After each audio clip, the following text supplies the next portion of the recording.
Meus amigos, vamos falar um pouco sobre tráfico de drogas, o crime da lei específica da lei de drogas, lá do artigo 33. Veja, um exemplo concreto. Uma moça adentra o escritório, muito preocupada, praticamente desesperada, e dizendo que precisava de um advogado para entrar com recurso. O seu companheiro havia sido, então, acabara de ser condenado pelo crime de tráfico de drogas, só que ela desesperou-se porque eles não esperavam que a pena fosse, a pena que ele tomou, ao final de contas, ali em torno de 6 anos e alguns meses, o que deu regime semiaberto de cumprimento de pena. E aí ela chegou procurando justamente isso. Doutor, o juiz não deu tráfico privilegiado, não deu tráfico privilegiado.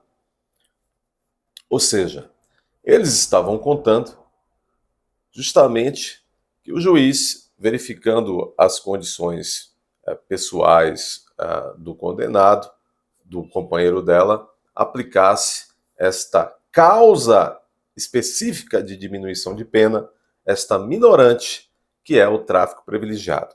Veja bem, porque nesse caso concreto, e na maioria das vezes, quando o juiz, principalmente quando o sujeito é condenado apenas pelo crime de tráfico, quando o juiz reconhece, então, que ele tem direito a que se aplique ali esse tráfico privilegiado, essa causa de diminuição de pena, ele, na maioria das vezes, os condenados ficam com a pena menor do que 4 anos, e isso quase sempre é compatível com o regime aberto de cumprimento de pena. Então, veja bem, lá no parágrafo 4º desse artigo 33, que é o artigo do crime de tráfico da lei de drogas, tem a doutrina chama tráfico privilegiado. Hoje em dia está na boca do povo, inclusive, isso.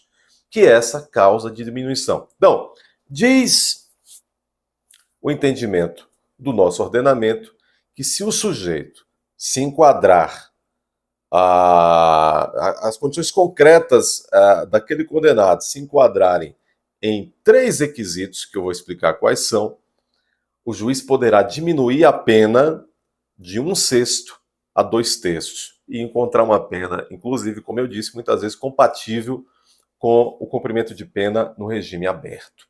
Quais são, então, esses requisitos? São requisitos cumulativos. O condenado tem que, vamos dizer assim, o caso concreto dele tem que se encaixar em 3. Nesses 3, em todos os 3 requisitos. Não é apenas 1, talvez 2, não, em 3. Diz lá o entendimento jurisprudencial, desse momento, na nossa justiça. Se o sujeito for réu primário, tiver bons antecedentes e não integrar organização criminosa, o juiz poderá aplicar essa minorante, essa causa de diminuição de pena, que é o tráfico privilegiado. Então veja, há polêmica e muitos juízes de primeiro e segundo grau aplicam e inventam, muitas vezes, um 4º requisito. O STJ tem afastado esse 4º requisito e mantido a causa de diminuição de pena. Qual é o 4º requisito?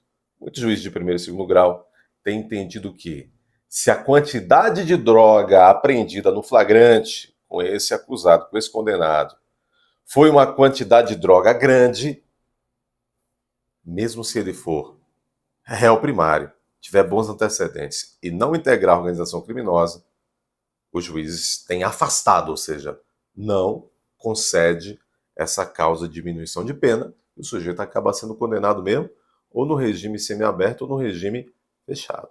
Então veja, mas o STJ já afastou esse detalhe da quantidade grande de droga. Ou seja, se o sujeito, mesmo que tenha sido flagranteado com grande quantidade de droga, se ele for réu primário, se ele tiver bons antecedentes e não integrar a organização criminosa, o STJ tem entendido, a exemplo do que entendeu no HC 892-189, relatoria do ministro Reinaldo da Fonseca, eles têm entendido que ainda assim, mesmo que a quantidade de droga seja grande, não dá para aferir, para intuir que pelo fato da quantidade de droga ser grande, o sujeito se dedica à traficância como meio de vida. E ainda assim tem direito, então, a essa causa de diminuição de pena. No caso concreto, que essa moça que me recordo chegou no escritório desesperada, o que é que havia? Ela chegava insistindo muito que o companheiro era réu primário, tinha bons antecedentes, embora ela admitisse que a quantidade de droga flagranteada fosse grande. De fato, houve um erro do judiciário. Quando fomos verificar, os julgadores misturaram as características pessoais do réu condenado, que era o companheiro dela, com outros 3 que faziam parte daquela mesma situação de flagrância. Misturaram tudo. Os outros, sim, não eram réus primários e não tinham bons antecedentes. Mas, no caso, o companheiro dela era, de fato, réu primário, tinha bons antecedentes. Resultado. Daí a importância desse recorrer, num caso como esse, após a sentença penal condenatória, procurar um profissional de sua confiança para interpor, estudar o caso concreto, verificar se houve falha, muitas vezes há falha assim do juiz de primeiro grau, e entrar com recurso de apelação para que o tribunal estadual reforme a decisão. Então veja, tráfico privilegiado é isso. O sujeito flagranteado numa situação de traficância, se for réu primário, tiver bons antecedentes, não se dedicar à organização criminosa, mesmo, segundo o STJ, que a quantidade de droga seja grande, ele tem direito a uma redução da pena num total de 1/6 ou até 2/3. Tá? Isso é tráfico privilegiado. É uma causa de diminuição da pena se o sujeito se enquadrar nesses 3 requisitos. Essa foi a dica de hoje.